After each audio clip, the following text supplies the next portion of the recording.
Hello everyone, welcome back to my channel study only science. मेरे channel पर आप सभी का मैं एक बार फिर से स्वागत करती हूँ।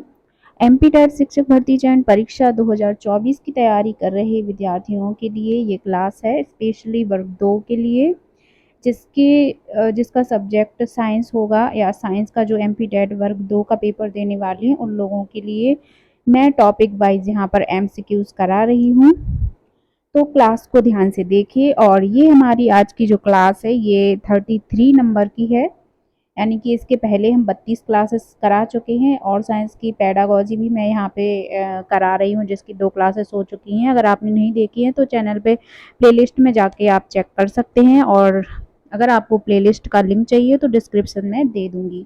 चलिए शुरू करते हैं क्लास को। पर क्लास शुरू करने से पहले गाइज आपसे एक रिक्वेस्ट है कि आप वीडियो को लाइक कर दीजिए और शेयर कर दीजिए उन लोगों के साथ जो एमपी टेट परीक्षा देने वाले हैं।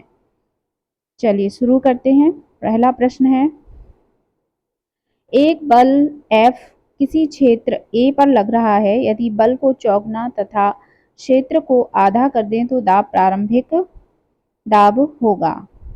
तो दाब प्रारंभिक दाब का होगा कितना, कितने गुना होगा? ऑप्शन है 8 गुना, 4 चौगुना या फिर दुगना या आधा। तो आप लोगों को पता ही होगा कि बल का जो सूत्र है वो होता है, दाब का सूत्र होता है दाब बराबर बल बटे क्षेत्रफल बराबर, मतलब P बराबर F बटे A। तो A उसके अकॉर्डिंग हमारा जो आंसर है, तो इस प्रश्न का जो आंसर हो जाएगा वो 8 गुना निकल कर आएगा।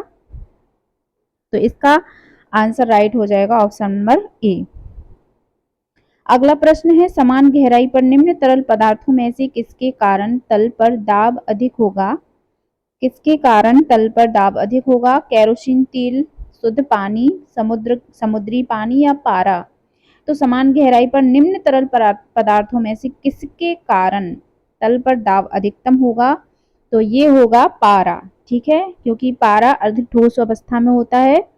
ठीक है, तो इस पर दाब अधिकतम होगा अन्य की अपेक्षा। अगला प्रश्न है, किसी जलाशय का बांध अधिकतम दाब अनुभव करता है कहाँ पर? ऊपरी भाग पर, मध्य में, पैंदे पर या फिर सभी स्थान पर बराबर? तो इस प्रश्न का जो है हमारा सही आंसर क्या हो जाएगा? पैंदे पर। यानी कि जो जैसे कि मान लीजिए ये बर्तन है, तो ये ऊपरी भाग हो गया, ये मध्य भाग हो गया, ये पैंदे पर हो गया, यानी कि ये नीचे वाला जो भाग है, ठीक है, ये पैंदा होता है। तो यहाँ पर सबसे अधिकतम दाब अनुभव करता है। अगला प्रश्न है, निम्न में से कौन सा कथन सत्य है? दाब बराबर प्रति इकाई आयतन पर ऊर्जा, दाब बराबर प्रति इकाई क्षेत्रफल पर ऊर्जा, दाब बराबर प्रति इकाई आयतन पर बल, या दाब बराबर प्रति इकाई क्षेत्रफल पर बल? तो इसका जो सत्य कथन है वो होता है दाब बराबर प्रति इकाई क्षेत्रफल पर बल। देखिए, हम किसी किसी भी चीज पर यदि बल लगाते हैं, किसी भी ठोस पर हम बल लगाते हैं, तो ऊपर से जब दबाव लगाते हैं तो वो प्रति इकाई हर एक क्षेत्रफल पर लगता है। ठीक है, अगला प्रश्न है, फ्लैट पंप का कार्य जिस सिद्धांत पर आधारित है वह है, जो फ्लैट पंप कार्य करता है वह किस सिद्धांत पर आधारित होता है? बर्नौली का नियम या पास्कल का नियम, आर्किमिडीज का नियम या न्यूटन का गुरुत्वाकर्षण नियम? तो इस प्रश्न का जो है फ्लैट पंप, आपने देखा होगा कि कोई भी पंप है वो किस पर कार्य करता है, वो होता है बर्नौली का नियम। अगर आपने बर्नौली का जो नियम है वो नहीं पढ़ा है तो आपको मैं बता देती हूँ कि जब कोई असंपीड्य द्रव या तरल पदार्थ एक ऐसे पाइप तथा नली में से प्रवाहित होता है जिसका अनुप्रस्थ काट सब स्थानों पर समान नहीं है, तो तंग भाग में चौड़े भाग की अपेक्षाकृत प्रवाह वेग अधिक होने के कारण दाब कम होता है।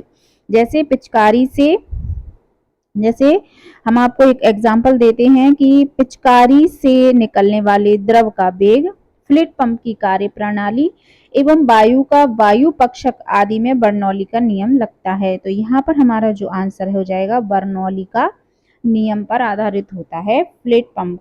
ठीक है, अगला प्रश्न है, निम्न में से कौन सा मात्रक दाब का है? दाब का मात्रक हो जाएगा, ऑप्शन है न्यूटन, किलोग्राम, किलोग्राम वर्ग मीटर या फिर न्यूटन प्रति मीटर स्क्वायर। तो इसका राइट आंसर क्या हो जाएगा? न्यूटन प्रति मीटर स्क्वायर। ठीक है, क्या हो जाएगा, 1 मिनट, ऑप्शन हमारा है न्यूटन प्रति मीटर स्क्वायर। ठीक है, चलिए अगले क्वेश्चन की तरफ बढ़ते हैं। एक निर्द्रव वायु दाब मापी की डिब्बी में वायु होती है। एक निर्द्रव वायु दाब मापी की डिब्बी में वायु होती है, किस अवस्था में या किस तरह से? ऑप्शन है प्रसामान्य से अधिक दाब पर, प्रसामान्य दाब पर, या फिर आंशिक दाब पर, या किसी भी दाब पर। तो जब निर्द्रव वायु दाब मापी की डिब्बी में वायु होती है वो होती है आंशिक दाब पर। ठीक है, अगला प्रश्न है, प्रायः हम भारी मनुष्य को स्प्रिंगदार कुर्सी पर खड़ा होने से मना करते हैं क्योंकि खड़े होने की अवस्था में बैठने की अपेक्षाकृत क्या होगा, नीचे गिरने का भय रहता है, स्प्रिंग पर कुल बल अधिक लगता है, स्प्रिंग पर दाब अधिक लगता है, या कुर्सी के खिसकने का भय रहता है। तो इस पे भी कौन सा बल कार्य करेगा, मतलब दाब कार्य करता है जिसकी वजह से कुर्सी के खिसकने का भय रहता है। ठीक है, ये हमारा राइट ऑप्शन हो जाएगा, खड़े होने की अपेक्षा बैठना ज्यादा अच्छा है। अगला प्रश्न है, पानी से भरी टंकी अधिकतम दाब अनुभव करती है ऊपरी भाग पर, मध्य भाग पर, पैंदे पर, या सतह पर? तो इसका राइट आंसर क्या हो जाएगा, पैंदे पर। ठीक है, अभी हमने बताया कोई भी जलाशय वो अधिकतम दाब अनुभव करेगा पैंदे पर ही। ठीक है, अगला प्रश्न है, यदि बैरोमीटर में भरा पारा यकाएक कम हो जाए तो संभावना होती है मौसम साफ रहने की, ओले पड़ने की, मौसम ठंडा रहने की, या आंधी या तूफान की? तो जब पारा बैरोमीटर का पारा यकाएक नीचे हो जाता है तो वो होता है काय का संकेत आंधी या तूफान आने का।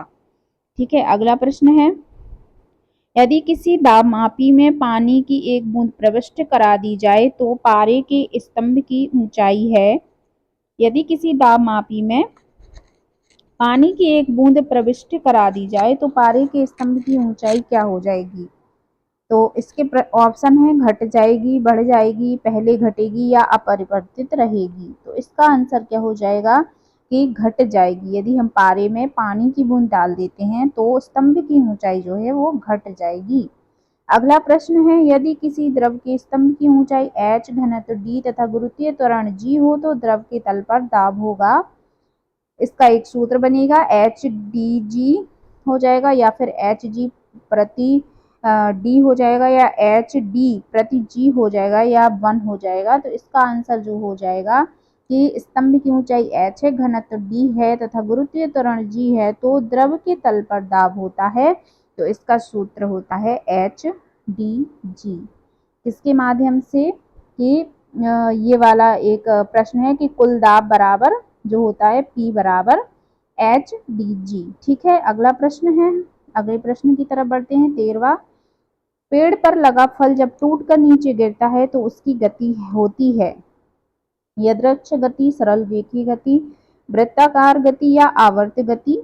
देखिए, जब कोई फल टूट कर नीचे गिरता है तो उसकी गति आवश्यक है कि वो ऊपर से नीचे आएगा, तो गति कैसी होगी, सरल रेखीय गति होगी। कैसी होगी, सरल रेखीय गति। तो दूसरा नंबर हमारा ऑप्शन इसका राइट आंसर हो जाएगा।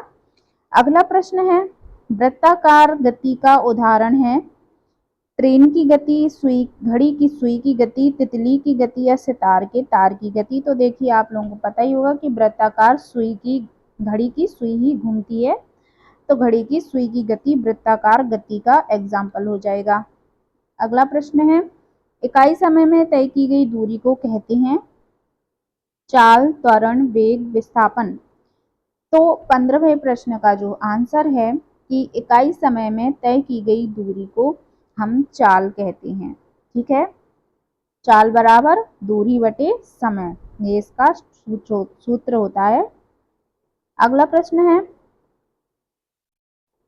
चाल का मात्रक है, जो चाल है, स्पीड है, उसका मात्रक है न्यूटन, डाइन, पाउंडल, या फिर मीटर प्रति सेकंड।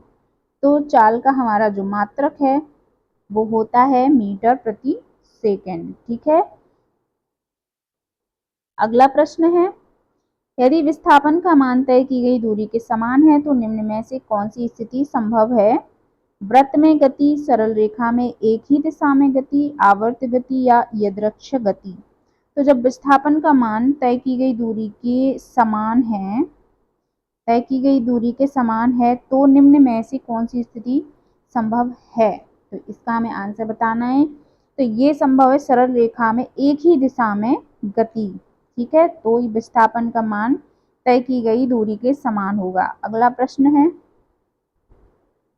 निम्न में से सत्य कथन है। ऑप्शन है, क्रिया व प्रतिक्रिया एक ही वस्तु द्वारा लगाई जाती है, क्रिया प्रतिक्रिया एक के बाद एक लगती है, क्रिया प्रतिक्रिया एक दूसरे की उल्टी दिशा में लगती है, क्रिया प्रतिक्रिया नियम गैलीलियो ने दिया था। तो इसमें सत्य कथन देखना है, तो ये है क्रिया प्रतिक्रिया एक दूसरे की उल्टी दिशा में लगता है। ठीक है, ये इसका राइट आंसर हो जाएगा। अगला प्रश्न है, एक वृत्त के किसी व्यास के एक सिरे से वृत्त की परिधि पर चलकर दूसरे सिरे तक पहुंचने में विस्थापन होगा 2r, 2πr, r या फिर πr। तो देखिए, जब एक वृत्त के व्यास के, जैसे एक वृत्त के व्यास से